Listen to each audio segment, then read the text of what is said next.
ಈಗ ಈ ಕ್ಷಣದ ಮತ್ತೊಂದು ಬ್ರೇಕಿಂಗ್ ಅಪ್ಡೇಟ್ ಲಭ್ಯವಾಗ್ತದೆ. ಮಾಜಿ ಸಿಎಂ ಸದಾನಂದ ಗೌಡರು ರಿಪಬ್ಲಿಕ್ ಕನ್ನಡಕ್ಕೆ ಮಾತಾಡುವ ಸಂದರ್ಭದಲ್ಲಿ ಸ್ಫೋಟಕ ಹೇಳಿಕೆಯನ್ನು ಕೊಟ್ಟಿದ್ದಾರೆ.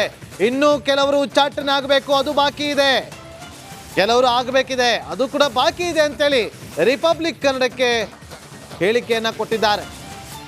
ಯತ್ನಾಳ್ ಅವರ ಉಚ್ಚಾಟನೆ ಬಗ್ಗೆ ವರಿಷ್ಠರು ಹೇಳಬೇಕು. ಇಲ್ಲಿ ಎಲ್ಲರಿಗೂ ಎಚ್ಚರಿಕೆಯ ಸಂದೇಶ ಅಂತಲ್ಲ, ಅವಲೋಕಿಸಿಕೊಳ್ಳುವಂತ ಸಂದರ್ಭ ಇದು. ಒಂದು ಪಕ್ಷ ಒಬ್ಬ ರಾಜ್ಯಾಧ್ಯಕ್ಷನನ್ನ ನೇಮಕ ಮಾಡಿದ್ಮೇಲೆ ಆ ರಾಜ್ಯಾಧ್ಯಕ್ಷನ ವಿರುದ್ಧವಾಗಿ ಆ ಸ್ಥಾನದಲ್ಲಿ ಯಾರು ಇರ್ತಾರೆ ಅನ್ನೋದಲ್ಲ, ಆ ಸ್ಥಾನಕ್ಕೆ ಗೌರವವನ್ನು ಕೊಡಬೇಕು ಅನ್ನೋದು ಸದಾನಂದ ಗೌಡ ಅವರ ಮಾತುಗಳಲ್ಲಿ ಕೊಂಡು ಬರ್ತಾ ಇತ್ತು. ಇವತ್ತು ರಾಜ್ಯಾಧ್ಯಕ್ಷ ಸ್ಥಾನದಲ್ಲಿ ಕೂತಿದ್ದ BY ವಿಜೇಂದ್ರ ಅವರ ವಿರುದ್ಧ ನೇರವಾಗಿ ಹೊಂದಾಣಿಕೆ ರಾಜಕಾರಣವನ್ನ ಮಾಡಿಕೊಳ್ತಿದ್ದಾರೆ ಅನ್ನುವ ಆರೋಪವನ್ನ ಬಸನಗೌಡ ಪಾಟೀಲ್ ಯತ್ನಾಳ್ ಅವರು ಮಾಡಿದ್ರು. ಟೀಮನ್ನ ಕರ್ಕೊಂಡು ದೆಹಲಿಗೆ ಹೋಗಿ ಅಲ್ಲಿ ವರಿಷ್ಠರನ್ನ ಭೇಟಿ ಮಾಡಿ ಅವರನ್ನ ಕೆಳಗಿಳಿಸಿ ನಮ್ಮನ್ನ ಏನಾದ್ರು ಮಾಡಿ ಅಂತೇಳಿ ಟೀಮನ್ನು ರೆಡಿ ಮಾಡ್ಕೊಂಡಿದ್ರು. ಅರವಿಂದ ಲಿಂಬಾವಳಿ ಅವರು ಹೋಗಿದ್ರು, ಕುಮಾರ್ ಬಂಗಾರಪ್ಪ ಅವರು ಹೋಗಿದ್ರು, NR ಸಂತೋಷ್ ಕೂಡ ಹೋಗಿದ್ರು, ಹರೀಶ್ ಕೆಲವರು ಎಲ್ಲ ನಾಯಕರು ಕೂಡ ಹೋಗುವಂಥ ಕೆಲಸಗಳು ಕೂಡ ಆಗಿತ್ತು. ಈಗ ಈ ಒಂದು ಬೆಳವಣಿಗೆ BJP ಪಾಳ್ಯದಲ್ಲಿ ನೋಡಿ, ಅವರು ಇನ್ನೊಂದು ಮಾತು ಹೇಳಿದ್ರು, ಶಿಸ್ತಿನ ಪಕ್ಷದಲ್ಲಿ ಬೇಗ ಆಗಬೇಕಿತ್ತು, ಇದು ತಡವಾಗಿ ಆಗಿದೆ, ಡಿಲೇ ಆಗಿದೆ ಅಂತ ಹೇಳಿದ್ದಾರೆ. ಇನ್ನು ನೋಡಿ, ಇದೇ ವಿಚಾರವಾಗಿ BY ವಿಜೇಂದ್ರ ಅವರು ಟ್ವೀಟ್ ಅನ್ನ ಮಾಡಿದ್ದಾರೆ. ಸಂಭ್ರಮ ಮಾಡುವಂತ ಸಂದರ್ಭ ಅಲ್ಲ ಅಂತ ಹೇಳಿ ಅವರು ಟ್ವೀಟ್ ಮಾಡಿದ್ದಾರೆ. ಅದಕ್ಕೆ ಸಂಬಂಧಪಟ್ಟಂತೆ ಮಾಹಿತಿಯನ್ನು ಕೊಡ್ತಾರೆ Shripad Patil. Patil, over to you. Yes Nagendra Babu, ತಾವಾಗಲೇ ಸದಾನಂದ ಗೌಡರಿಗೆ ಒಂದು ಪ್ರಶ್ನೆಯನ್ನ ಕೇಳ್ತಾ ಇದ್ರಿ, ಈ ಬೆಳವಣಿಗೆಯನ್ನ ಸಂಭ್ರಮಿಸಬೇಕು, ಅವಲೋಕಿಸಿಕೊಳ್ಬೇಕು ಅಥವಾ ಏನ್ ಮಾಡಬೇಕು ಅಂತ ಹೇಳಿ.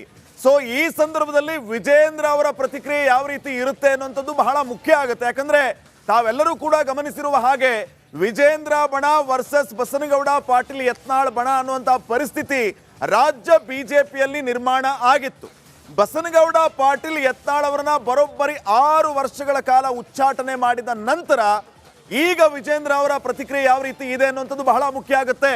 ಅವರು ಟ್ವೀಟ್ ಮಾಡಿರುವಂಥದ್ದನ್ನ ಈಗ ವೀಕ್ಷಕರ ಮುಂದೆ ಇಡ್ತಾ ಇದ್ದೀನಿ. ಭಾರತೀಯ ಜನತಾ ಪಾರ್ಟಿ ಲಕ್ಷಾಂತರ ಕಾರ್ಯಕರ್ತರನ್ನ ಹೊಂದುವ ಮೂಲಕ ವಿಶ್ವದಲ್ಲಿ ಅಗ್ರಮಾನ್ಯತೆ ಪಡೆದಿರುವ ರಾಜಕೀಯ ಪಕ್ಷ ಅಂತ ತಮ್ಮ ಪಾರ್ಟಿಯ ಬಗ್ಗೆ ಹೇಳ್ಕೊಂಡಿದ್ದಾರೆ. ನೇರವಾಗಿ ವಿಷಯಕ್ಕೆ ಬರೋದಾದ್ರೆ, ಪಕ್ಷದ ಹಿರಿಯರು ಹಾಗೂ ವರಿಷ್ಠರು ಈ ವಿಷಯದಲ್ಲಿ ಎಂದಿಗೂ ರಾಜಿ ಮಾಡಿಕೊಂಡಿರುವ ಉದಾಹರಣೆ ನಮ್ಮ ಮುಂದೆ ಇಲ್ಲ. ಅಂದ್ರೆ ಶಿಸ್ತಿನ ವಿಚಾರದ ಬಗ್ಗೆ, ಪಾರ್ಟಿಯ ತ್ಯಾಗದ ವಿಚಾರದ ಬಗ್ಗೆ ಪ್ರಾಶಸ್ತ್ಯವನ್ನ ಕೊಟ್ಟ ಹಂತದಲ್ಲಿ ಯಾವತ್ತೂ ಕೂಡ ನಾವು ರಾಜಿಯಾಗಿಲ್ಲ.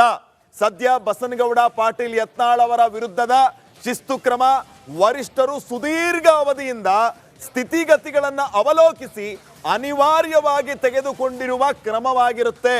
ಇದನ್ನ ನಾವು ರಿಪೀಟ್ ಮಾಡೋದಾದ್ರೆ, ಸುದೀರ್ಘ ಅವಧಿಯಿಂದ ಸ್ಥಿತಿಗತಿಗಳನ್ನ ಅವಲೋಕಿಸಿ ಅನಿವಾರ್ಯವಾಗಿ ತೆಗೆದುಕೊಂಡಿರುವ ಕ್ರಮ ಆಗಿರುತ್ತೆ. ಪಕ್ಷದ ಬೆಳವಣಿಗೆಯಲ್ಲಿನ ಕಹಿ ಘಟನೆಗಳನ್ನ ಉಲ್ಲೇಖಿಸಿ ಪಕ್ಷದ ವರಿಷ್ಠರಿಗೆ ನಾನು ಯಾವತ್ತೂ ಕೂಡ ದೂರುಗಳನ್ನ ಹೇಳಿಕೊಂಡಿಲ್ಲ. ಅಂದರೆ ವಿಜೇಂದ್ರ ಅವರ ವಿರುದ್ಧ ಯಾರು ಏನೇ ಮಾತಾಡಿದ್ರು ಕೂಡ ನಾನು ಮಾತ್ರ ಯಾರಿಗೂ ಕಂಪ್ಲೇಂಟ್ ಕೊಟ್ಟಿಲ್ಲ ಅನ್ನುವಂಥ ಸ್ಪಷ್ಟನೆಯನ್ನ ಕೊಟ್ಟಿದ್ದಾರೆ. ದಾಖಲಿಸಿಯೂ ಕೂಡ ಇಲ್ಲ. ಪೂಜ್ಯ ತಂದೆ ಯಡಿಯೂರಪ್ಪನವರು ಎಲ್ಲರನ್ನು ಸಮಚಿತ್ತ ಭಾವದಿಂದ ನೋಡಿ ಪಕ್ಷವನ್ನ ಕುಟುಂಬದಂತೆ ಬೆಳೆಸಿದ ಮಾದರಿಯಲ್ಲಿಯೇ ನಡಿಬೇಕು ಅನ್ನೋ ಸಂಕಲ್ಪ ಹೊತ್ತು ಸಂಘದ ಹಿರಿಯರು ಮತ್ತು ಪಕ್ಷದ ಹಿರಿಯರ ಮಾರ್ಗದರ್ಶನದಲ್ಲಿ ಮುನ್ನಡೆಯುತ್ತಿದ್ದೇನೆ. ಕೆಲ ದಿನಗಳ ಹಿಂದೆ ನಡೆದ ಕಹಿ ಪ್ರಸಂಗಗಳಿಂದ ಎಂದಿಗೂ ನಾನು ಉದ್ವೇಗಗೊಳ್ಳಲಿಲ್ಲ, ಯಾರೊಂದಿಗೂ ದುಃಖ ತೋಡಿಕೊಂಡಿಲ್ಲ. ಸಮರ್ಪಣೆ ತ್ಯಾಗದ ಪಾಠವನ್ನ ಹೇಳಿಕೊಡುವ ಸಂಸ್ಕಾರವಂತ ಸಂಘಟನೆಯ ವ್ಯವಸ್ಥೆಯಲ್ಲಿ ಬೆಳೆದು ಬಂದ ನಾನು ಸಹನೆ ತಾಳ್ಮೆಯನ್ನ ಜವಾಬ್ದಾರಿ ನಿರ್ವಹಿಸುವ ನಿಟ್ಟಿನಲ್ಲಿ ಆಧಾರ ಸ್ತಂಭ ಅಂತ ಪರಿಗಣಿಸಿ ಮುನ್ನಡೆದಿದ್ದೇನೆ. ಈ ನಿಟ್ಟಿನಲ್ಲಿ ವರಿಷ್ಠರು ತೆಗೆದುಕೊಂಡಿರುವಂತಹ ಶಿಸ್ತು ಕ್ರಮವನ್ನು ನಾನು ಸಂಭ್ರಮಿಸಲಾರೆ. ಬದಲಾಗಿ ಈ ಬೆಳವಣಿಗೆಯನ್ನ ದುರದೃಷ್ಟಕರವೆಂದು ದುಃಖಿಸುತ್ತೇನೆ. ನನಗೆ ದುಃಖ ಇದೆ ಅನ್ನುವಂಥ ಮಾತನ್ನ ಹೇಳಿದ್ದಾರೆ. ಕಾರ್ಯಕರ್ತರು ವಿಶ್ವಾಸ ರಾಜಕಾರಣವನ್ನ ಎಲ್ಲರೊಡಗೂಡಿ ಮುಂದುವರಿಸಿ ಪಕ್ಷ ಸಂಘಟನೆಗೆ ಕಟ್ಟಕಡೆಯ ಕಾರ್ಯಕರ್ತರನ್ನು ಅಣಿಗೊಳಿಸುವ ನಿಟ್ಟಿನಲ್ಲಿ ಮುನ್ನಡೆಯಲಿದ್ದೇನೆ. ಭವಿಷ್ಯದಲ್ಲಿಯೂ ನಾನು ನಡೆಯುವ ಹಾದಿಯಲ್ಲಿ ಎಲ್ಲಾದರೂ ಎಡವಿದರೆ ಅದನ್ನ ತಿದ್ದಿ ತೀಡುವ ಅಧಿಕಾರ ಪಕ್ಷದ ಹಿರಿಯರೆಲ್ಲರಿಗೂ ಇದ್ದೇ ಇದೆ. ಎಲ್ಲರೂ ಸೇರಿ ರಚನಾತ್ಮಕ ಸಲಹೆಗಳನ್ನು ಸ್ವೀಕರಿಸಿ ಪಕ್ಷವನ್ನ ಮುನ್ನಡೆಸೋಣ ಅನ್ನೋ ನೀತಿಯಲ್ಲಿ ದಾಟಿಯಲ್ಲಿ ವಿಜೇಂದ್ರ ಅವರು ಹೇಳಿದ್ದಾರೆ. ಅಲ್ಲಿಗೆ ಅವರು ಕೊಟ್ಟಿರುವಂತಹ ಒಂದು ಸಂದೇಶ. ಈಗ ಈ ಕ್ಷಣದ ಮತ್ತೊಂದು ಬ್ರೇಕಿಂಗ್ ಅಪ್ಡೇಟ್ ಲಭ್ಯವಾಗ್ತದೆ. ಮಾಜಿ ಸಿಎಂ ಸದಾನಂದ ಗೌಡರು ರಿಪಬ್ಲಿಕ್ ಕನ್ನಡಕ್ಕೆ ಮಾತಾಡುವ ಸಂದರ್ಭದಲ್ಲಿ ಸ್ಫೋಟಕ ಹೇಳಿಕೆಯನ್ನು ಕೊಟ್ಟಿದ್ದಾರೆ.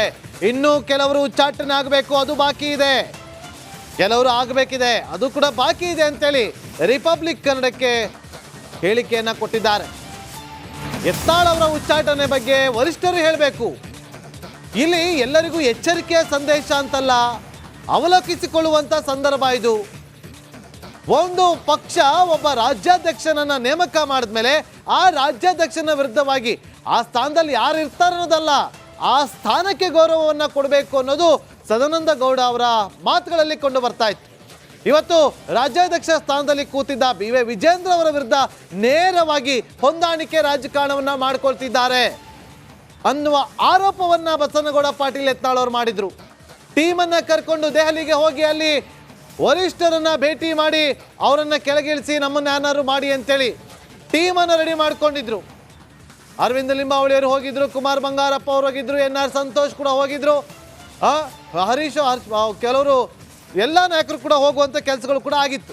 ಈಗ ಈ ಒಂದು ಬೆಳವಣಿಗೆ ಬಿಜೆಪಿ ಪಾಳ್ಯದಲ್ಲಿ ನೋಡಿ, ಅವರು ಇನ್ನೊಂದು ಮಾತು ಹೇಳಿದ್ರು, ಶಿಸ್ತಿನ ಪಕ್ಷದಲ್ಲಿ ಬೇಗ ಆಗಬೇಕಿತ್ತು, ಇದು ತಡವಾಗಿ ಆಗಿದೆ, ಡಿಲೇ ಆಗಿದೆ ಅಂತ ಹೇಳಿದ್ದಾರೆ. ಇನ್ನು ನೋಡಿ, ಇದೇ ವಿಚಾರವಾಗಿ ಬಿ.ವೈ. ವಿಜೇಂದ್ರ ಅವರು ಟ್ವೀಟ್ ಅನ್ನ ಮಾಡಿದ್ದಾರೆ. ಸಂಭ್ರಮ ಮಾಡುವಂತ ಸಂದರ್ಭ ಅಲ್ಲ ಅಂತ ಹೇಳಿ ಅವರು ಟ್ವೀಟ್ ಮಾಡಿದ್ದಾರೆ. ಅದಕ್ಕೆ ಸಂಬಂಧಪಟ್ಟಂತೆ ಮಾಹಿತಿಯನ್ನು ಕೊಡ್ತಾರೆ Shripad Patil. Patil, over to you. Yes Nagendra Babu, ತಾವಾಗಲೇ ಸದಾನಂದ ಗೌಡರಿಗೆ ಒಂದು ಪ್ರಶ್ನೆಯನ್ನ ಕೇಳ್ತಾ ಇದ್ರಿ. ಈ ಬೆಳವಣಿಗೆಯನ್ನ ಸಂಭ್ರಮಿಸಬೇಕು, ಅವಲೋಕಿಸಿಕೊಳ್ಬೇಕು ಅಥವಾ ಏನ್ ಮಾಡಬೇಕು ಅಂತ ಹೇಳಿ. ಸೊ ಈ ಸಂದರ್ಭದಲ್ಲಿ ವಿಜೇಂದ್ರ ಅವರ ಪ್ರತಿಕ್ರಿಯೆ ಯಾವ ರೀತಿ ಇರುತ್ತೆ ಅನ್ನುವಂಥದ್ದು ಬಹಳ ಮುಖ್ಯ ಆಗುತ್ತೆ. ಯಾಕಂದ್ರೆ ತಾವೆಲ್ಲರೂ ಕೂಡ ಗಮನಿಸಿರುವ ಹಾಗೆ ವಿಜೇಂದ್ರ ಬಣ ವರ್ಸಸ್ ಬಸನಗೌಡ ಪಾಟೀಲ್ ಯತ್ನಾಳ್ ಬಣ ಅನ್ನುವಂತಹ ಪರಿಸ್ಥಿತಿ ರಾಜ್ಯ ಬಿಜೆಪಿಯಲ್ಲಿ ನಿರ್ಮಾಣ ಆಗಿತ್ತು. ಬಸನಗೌಡ ಪಾಟೀಲ್ ಯತ್ನಾಳ್ ಅವರನ್ನ ಬರೋಬ್ಬರಿ 6 ವರ್ಷಗಳ ಕಾಲ ಉಚ್ಚಾಟನೆ ಮಾಡಿದ ನಂತರ ಈಗ ವಿಜೇಂದ್ರ ಅವರ ಪ್ರತಿಕ್ರಿಯೆ ಯಾವ ರೀತಿ ಇದೆ ಅನ್ನುವಂಥದ್ದು ಬಹಳ ಮುಖ್ಯ ಆಗುತ್ತೆ. ಅವರು ಟ್ವೀಟ್ ಮಾಡಿರುವಂಥದ್ದನ್ನ ಈಗ ವೀಕ್ಷಕರ ಮುಂದೆ ಇಡ್ತಾ ಇದ್ದೀನಿ. ಭಾರತೀಯ ಜನತಾ ಪಾರ್ಟಿ ಲಕ್ಷಾಂತರ ಕಾರ್ಯಕರ್ತರನ್ನ ಹೊಂದುವ ಮೂಲಕ ವಿಶ್ವದಲ್ಲಿ ಅಗ್ರಮಾನ್ಯತೆ ಪಡೆದಿರುವ ರಾಜಕೀಯ ಪಕ್ಷ ಅಂತ ತಮ್ಮ ಪಾರ್ಟಿಯ ಬಗ್ಗೆ ಹೇಳ್ಕೊಂಡಿದ್ದಾರೆ. ನೇರವಾಗಿ ವಿಷಯಕ್ಕೆ ಬರೋದಾದ್ರೆ, ಪಕ್ಷದ ಹಿರಿಯರು ಹಾಗೂ ವರಿಷ್ಠರು ಈ ವಿಷಯದಲ್ಲಿ ಎಂದಿಗೂ ರಾಜಿ ಮಾಡಿಕೊಂಡಿರುವ ಉದಾಹರಣೆ ನಮ್ಮ ಮುಂದೆ ಇಲ್ಲ. ಅಂದ್ರೆ ಶಿಸ್ತಿನ ವಿಚಾರದ ಬಗ್ಗೆ, ಪಾರ್ಟಿಯ ತ್ಯಾಗದ ವಿಚಾರದ ಬಗ್ಗೆ ಪ್ರಾಶಸ್ತ್ಯವನ್ನ ಕೊಟ್ಟ ಹಂತದಲ್ಲಿ ಯಾವತ್ತೂ ಕೂಡ ನಾವು ರಾಜಿಯಾಗಿಲ್ಲ. ಸದ್ಯ ಬಸನಗೌಡ ಪಾಟೀಲ್ ಯತ್ನಾಳ್ ಅವರ ವಿರುದ್ಧದ ಶಿಸ್ತು ಕ್ರಮ ವರಿಷ್ಠರು ಸುದೀರ್ಘ ಅವಧಿಯಿಂದ ಸ್ಥಿತಿಗತಿಗಳನ್ನ ಅವಲೋಕಿಸಿ ಅನಿವಾರ್ಯವಾಗಿ ತೆಗೆದುಕೊಂಡಿರುವ ಕ್ರಮವಾಗಿರುತ್ತೆ. ಇದನ್ನ ನಾವು ರಿಪೀಟ್ ಮಾಡೋದಾದ್ರೆ, ಸುದೀರ್ಘ ಅವಧಿಯಿಂದ ಸ್ಥಿತಿಗತಿಗಳನ್ನ ಅವಲೋಕಿಸಿ ಅನಿವಾರ್ಯವಾಗಿ ತೆಗೆದುಕೊಂಡಿರುವ ಕ್ರಮ ಆಗಿರುತ್ತೆ.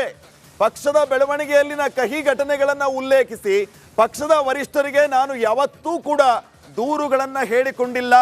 ಅಂದರೆ ವಿಜೇಂದ್ರ ಅವರ ವಿರುದ್ಧ ಯಾರು ಏನೇ ಮಾತಾಡಿದ್ರು ಕೂಡ ನಾನು ಮಾತ್ರ ಯಾರಿಗೂ ಕಂಪ್ಲೇಂಟ್ ಕೊಟ್ಟಿಲ್ಲ ಅನ್ನುವಂಥ ಸ್ಪಷ್ಟನೆಯನ್ನ ಕೊಟ್ಟಿದ್ದಾರೆ. ದಾಖಲಿಸಿಯೂ ಕೂಡ ಇಲ್ಲ. ಪೂಜ್ಯ ತಂದೆ ಯಡಿಯೂರಪ್ಪನವರು ಎಲ್ಲರನ್ನು ಸಮಚಿತ್ತ ಭಾವದಿಂದ ನೋಡಿ ಪಕ್ಷವನ್ನ ಕುಟುಂಬದಂತೆ ಬೆಳೆಸಿದ ಮಾದರಿಯಲ್ಲಿಯೇ ನಡಿಬೇಕು ಅನ್ನೋ ಸಂಕಲ್ಪ ಹೊತ್ತು ಸಂಘದ ಹಿರಿಯರು ಮತ್ತು ಪಕ್ಷದ ಹಿರಿಯರ ಮಾರ್ಗದರ್ಶನದಲ್ಲಿ ಮುನ್ನಡೆಯುತ್ತಿದ್ದೇನೆ. ಕೆಲ ದಿನಗಳ ಹಿಂದೆ ನಡೆದ ಕಹಿ ಪ್ರಸಂಗಗಳಿಂದ ಎಂದಿಗೂ ನಾನು ಉದ್ವೇಗಗೊಳ್ಳಲಿಲ್ಲ, ಯಾರೊಂದಿಗೂ ದುಃಖ ತೋಡಿಕೊಂಡಿಲ್ಲ.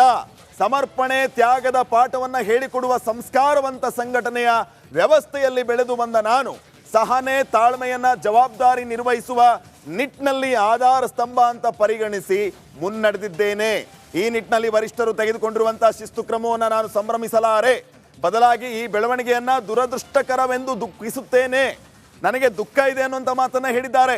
ಕಾರ್ಯಕರ್ತರು ವಿಶ್ವಾಸ ರಾಜಕಾರಣವನ್ನ ಎಲ್ಲರೊಡಗೂಡಿ ಮುಂದುವರಿಸಿ ಪಕ್ಷ ಸಂಘಟನೆಗೆ ಕಟ್ಟಕಡೆಯ ಕಾರ್ಯಕರ್ತರನ್ನು ಅಣಿಗೊಳಿಸುವ ನಿಟ್ಟಿನಲ್ಲಿ ಮುನ್ನಡೆಯಲಿದ್ದೇನೆ. ಭವಿಷ್ಯದಲ್ಲಿಯೂ ನಾನು ನಡೆಯುವ ಹಾದಿಯಲ್ಲಿ ಎಲ್ಲಾದರೂ ಎಡವಿದರೆ ಅದನ್ನ ತಿದ್ದಿ ತೀಡುವ ಅಧಿಕಾರ ಪಕ್ಷದ ಹಿರಿಯರೆಲ್ಲರಿಗೂ ಇದ್ದೇ ಇದೆ.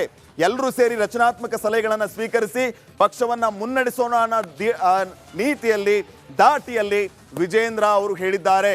ಅಲ್ಲಿಗೆ ಅವರು ಕೊಟ್ಟಿರುವಂತಹ ಒಂದು ಸಂದೇಶ. ಈಗ ಈ ಕ್ಷಣದ ಮತ್ತೊಂದು ಬ್ರೇಕಿಂಗ್ ಅಪ್ಡೇಟ್ ಲಭ್ಯವಾಗ್ತದೆ. ಮಾಜಿ ಸಿಎಂ ಸದಾನಂದ ಗೌಡರು ರಿಪಬ್ಲಿಕ್ ಕನ್ನಡಕ್ಕೆ ಮಾತಾಡುವ ಸಂದರ್ಭದಲ್ಲಿ ಸ್ಫೋಟಕ ಹೇಳಿಕೆಯನ್ನು ಕೊಟ್ಟಿದ್ದಾರೆ.